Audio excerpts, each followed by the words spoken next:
Bienvenido al canal de Narraciones Budismo. Capítulo 18 del Sutra del Desarrollo de la Actividad Completa.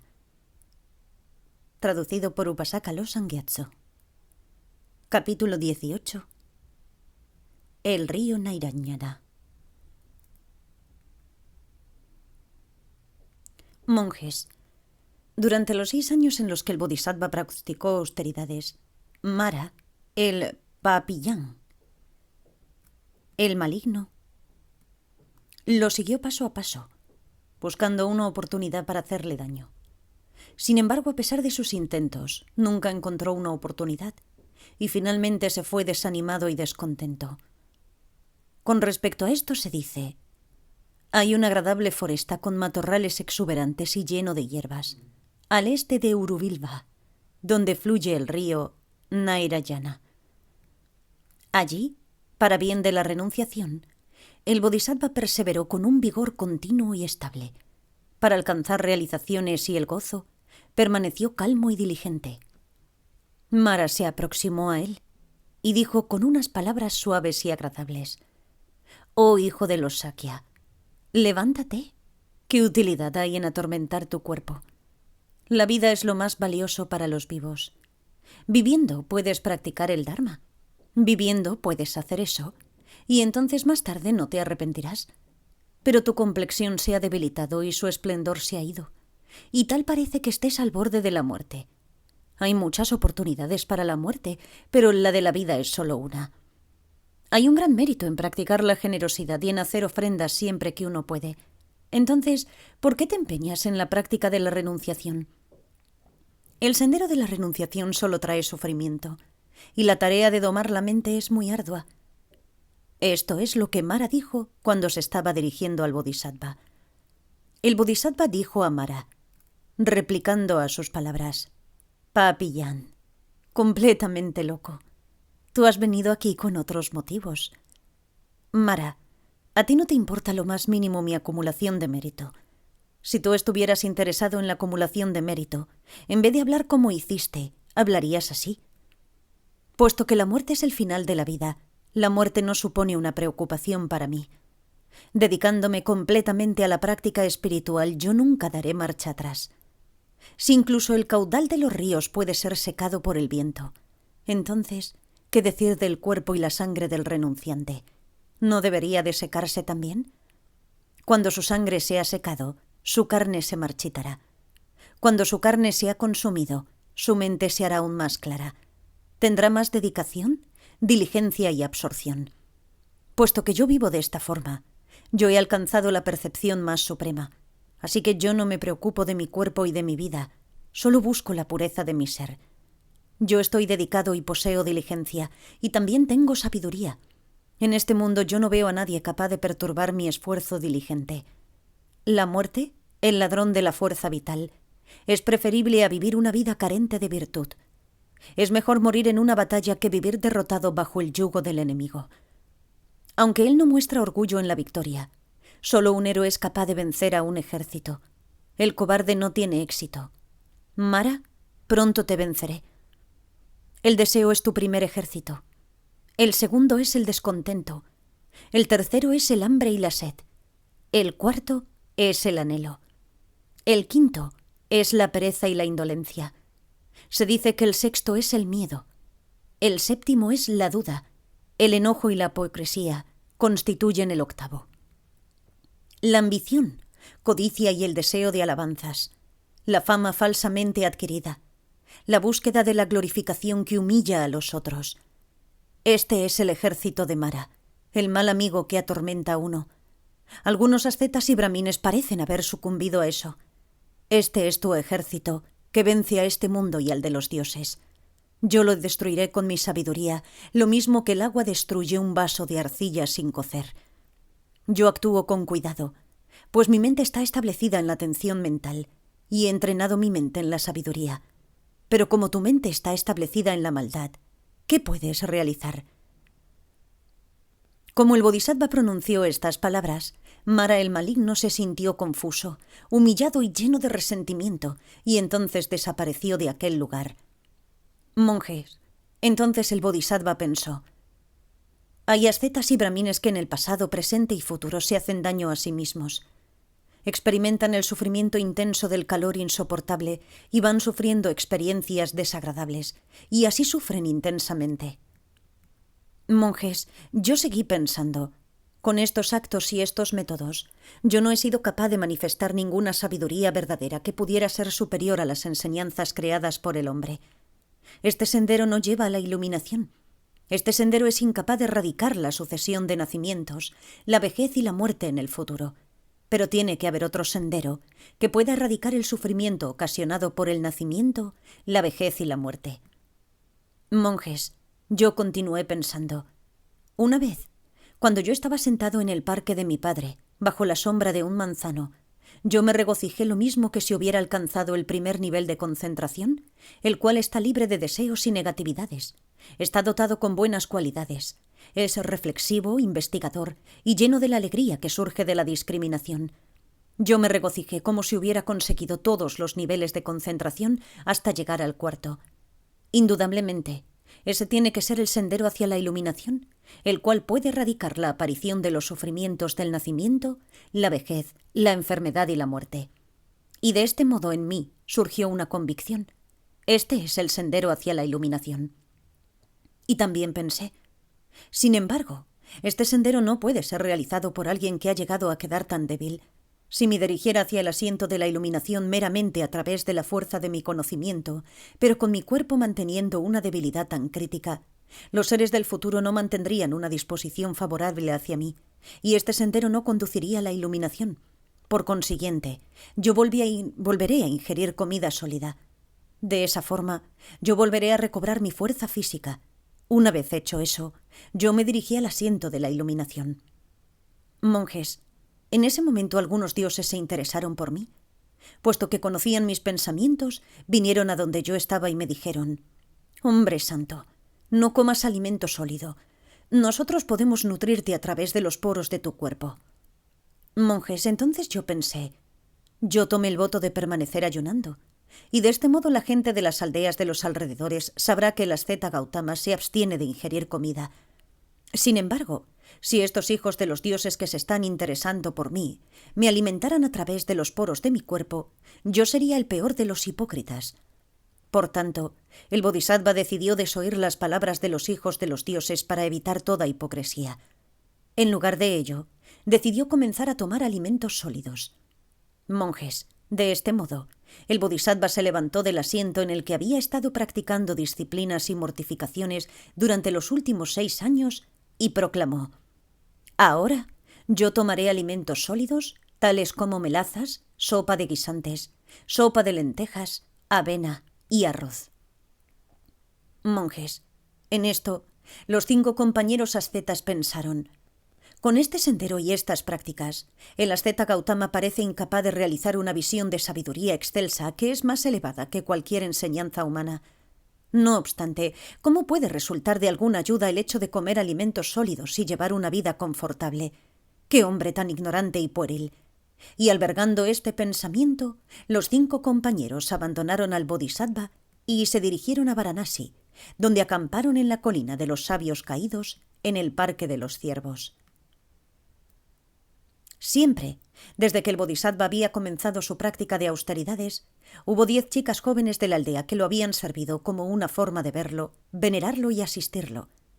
Al mismo tiempo, también sus 5 compañeros lo habían estado asistiendo trayéndole la única baya de junípero, la semilla de sésamo o el grano de arroz que él comía. Los nombres de esas 10 chicas de la aldea eran Bala, Balagupta, Supriya, Vijayasena, Atimuktakamala, Sundari, Kumbhakari, Uluvijika, Yatilika y Suyata. Estas jóvenes prepararon ahora diversas clases de sopas para el Bodhisattva y se las ofrecieron. El Bodhisattva aceptó estas comidas, pero gradualmente también comenzó a ir haciendo la ronda de limosnas por la aldea cercana. De esta forma fue recuperando su anterior lustre, apariencia y fuerza. Ahora la gente comenzó a llamarle el asceta hermoso y el gran asceta. Monjes, cada día, desde el principio de las prácticas de las austeridades por parte del Bodhisattva, Suyata la muchacha de la aldea, había ofrecido comida a 800 brahmines con la esperanza de que el bodhisattva abandonara su práctica de las austeridades y mortificaciones y mantuviera sus constantes vitales.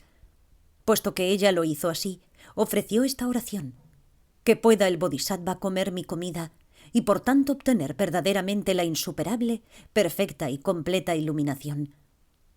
Monjes, puesto que habían pasado 6 años, yo tuve este pensamiento. Mis hábitos de color azafrán están realmente viejos. Quizás sería bueno si pudiera encontrar algo de tela con la que cubrirme. Monjes, en eso, uno de los sirvientes de Suyata, una mujer llamada Radha, había muerto recientemente. Había sido envuelta en una tela de cáñamo y dejada en el cementerio. Cuando vi ese harapo polvoriento, decidí usarlo para cubrirme. Como yo estaba allí de pie y me agaché doblando mi pierna izquierda, a la vez que extendía mi mano derecha para coger el harapo, un dios de la tierra llamó a los dioses del cielo diciendo: «Amigos, aquí hay un descendiente de un linaje real. Ha abandonado el reino de un monarca universal y ahora su mente se ha interesado por un harapo polvoriento. ¡Qué visión! Amigos, es realmente maravilloso». Todos los dioses del cielo oyeron la voz del dios de la tierra y pasaron el mensaje a los dioses del cielo de los 4 grandes reyes.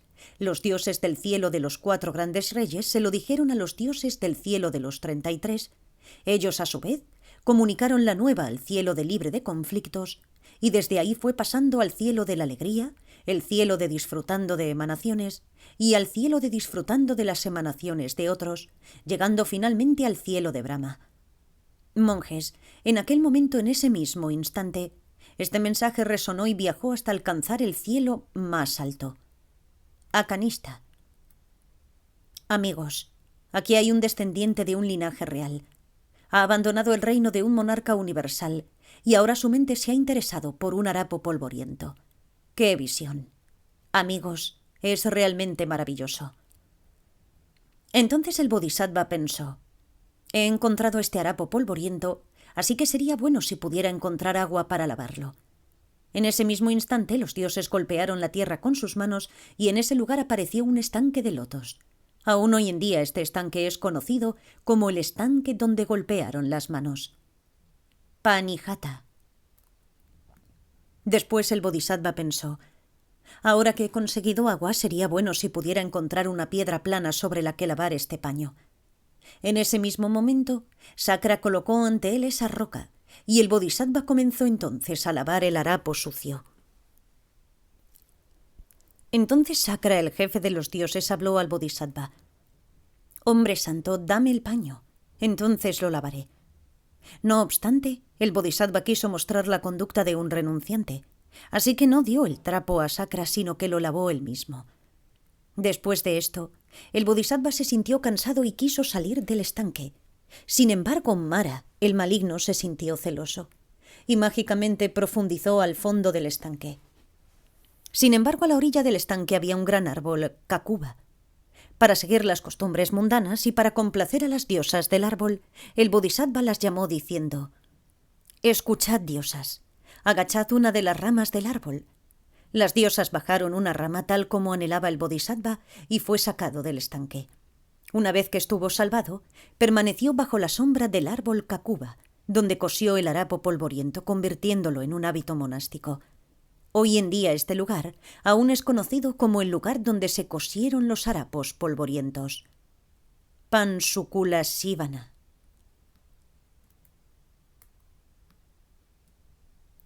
Entonces un hijo de los dioses de las moradas puras, llamado Bimalaprabha, ofreció al bodhisattva una tela fabricada por los dioses, la cual había sido teñida de color azafrán para que resultara adecuada para un monje. El bodhisattva aceptó este regalo, y a la mañana siguiente, vistiendo esas prendas, arregladas como el hábito de un asceta, se dirigió a la aldea cercana al lugar en el que había estado viviendo durante sus mortificaciones.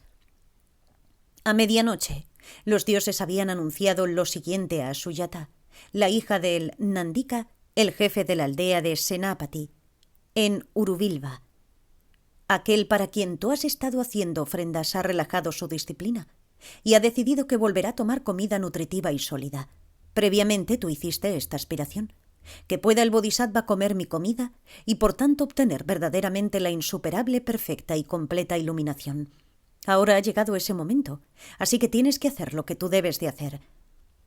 Monjes, tan pronto como Suyata, la hija de Nandika, el jefe de la aldea, oyó estas palabras de los dioses, reunió rápidamente la leche de 1000 vacas. Desnató 7 veces la nata de la leche hasta que ella obtuvo una crema densa. Entonces puso esta crema dentro de una cazuela de arcilla nueva, mezclada con el más fresco de los arroces, y lo colocó sobre una cocina de reciente construcción. Cuando la sopa de arroz con leche se estaba cociendo, se produjeron diversos signos auspiciosos. Dentro de la leche apareció el contorno de un nudo sin fin, de unas esvásticas simple, una esvástica elaborada, un loto, un vardhamana y otros signos auspiciosos. Vardhamana es una figura o diagrama místico. Después de ver esto, Suyata pensó: la aparición de estos signos seguramente significan que el Bodhisattva comerá ahora y que alcanzará la insuperable, perfecta y completa iluminación. En aquel tiempo llegó a la aldea un adivino que estaba versado en los rituales y en el arte de interpretar los signos y profetizó que allí alguien alcanzaría la inmortalidad. Cuando Suyata terminó de cocinar la sopa, la colocó en el suelo y, llena de devoción, preparó un asiento para el Bodhisattva esparciendo flores y agua perfumada.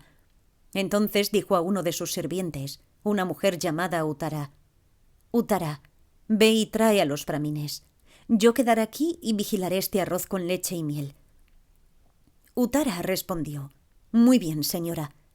Y entonces lo hizo tal y como se le dijo. Salió en dirección este, pero allí solo encontró al Bodhisattva. Entonces ella se dirigió hacia el sur, pero allí ella volvió a encontrar al Bodhisattva.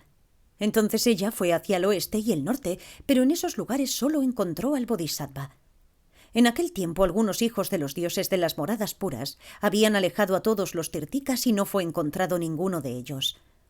Cuando retornó, Uttara contó a su señora lo que había sucedido.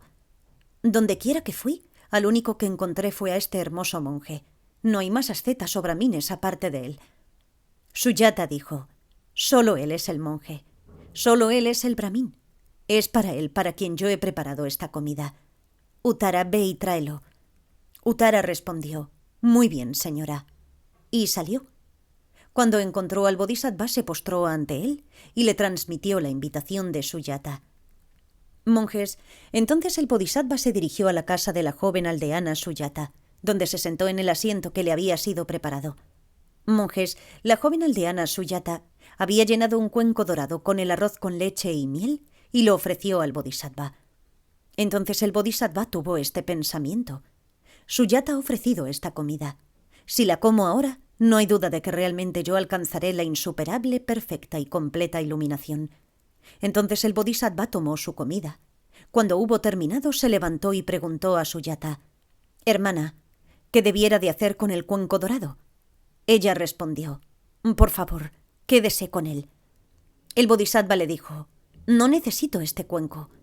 Suyata le dijo: «Bien, haga como desee, pero yo no doy comida a nadie sin darle también un cuenco».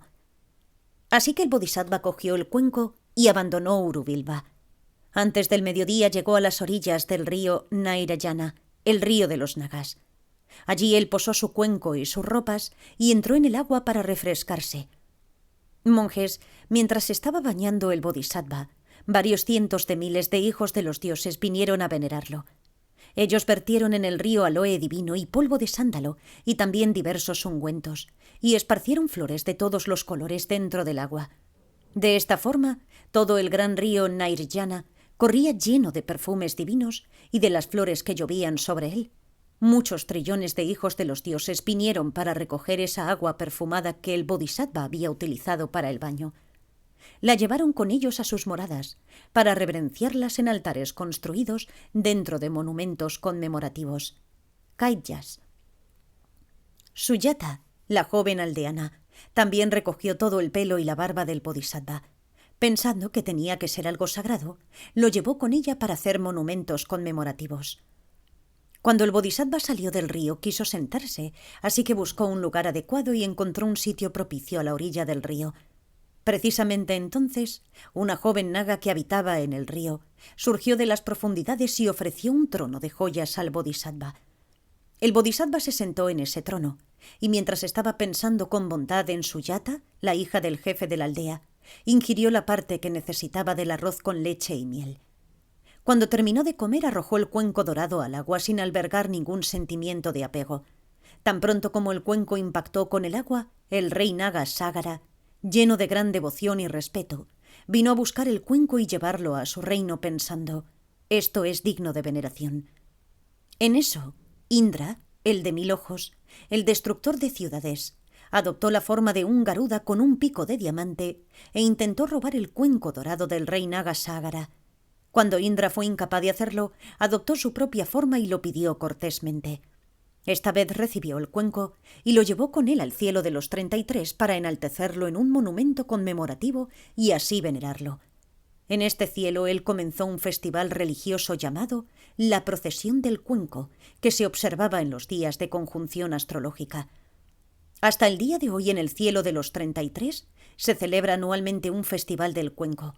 La muchacha Naga llevó consigo el trono magnífico para erigir un monumento conmemorativo para él y venerarlo. Monjes, debido al poder del mérito del bodhisattva y a la fuerza de su sabiduría, su cuerpo se transformó inmediatamente e ingirió la comida sólida.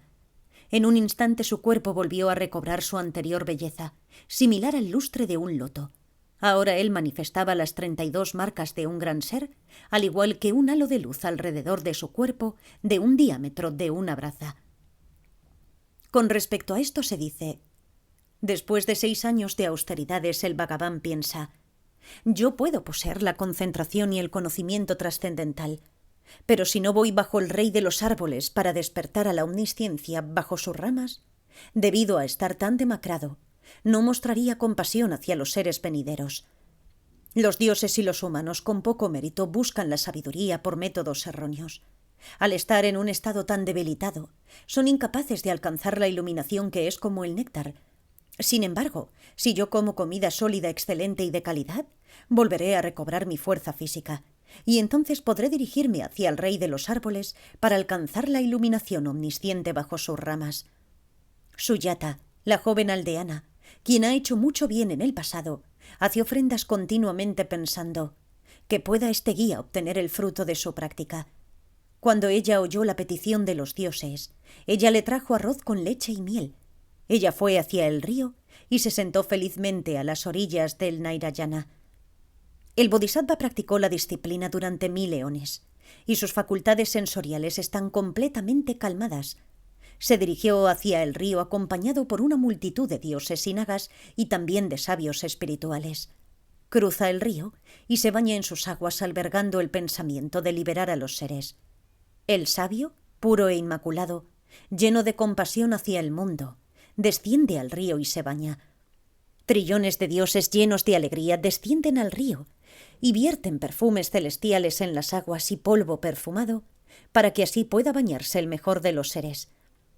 Cuando el bodhisattva inmaculado ha terminado de bañarse y descansa sereno en la orilla, miles de dioses se regocijan y recogen el agua de baño como un objeto para venerar al ser puro.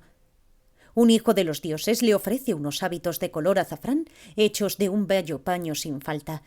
Vestido con ese hábito adecuado, el Bhagavan descansa en la orilla del río. Una joven naga, llena de alegría y devoción, le ofrece un trono espléndido sobre el cual se sienta, lleno de paz, el guía del universo. Suyata, con atención mental, llena un cuenco dorado lleno de comida para ofrecérselo al bodhisattva. Se postra a sus pies y dice alegremente: por favor, gran guía, disfrute de esto. Come tanto como era necesario y entonces arroja el cuenco al río. Indra, el jefe de los dioses, el destructor de ciudades, lo recoge diciendo: lo veneraré.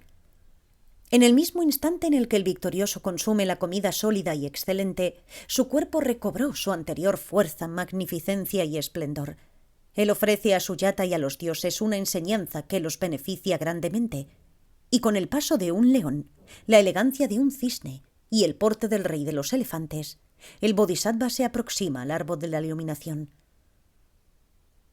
Esto concluye el capítulo 18 sobre el río Nairayana. Gracias por escuchar.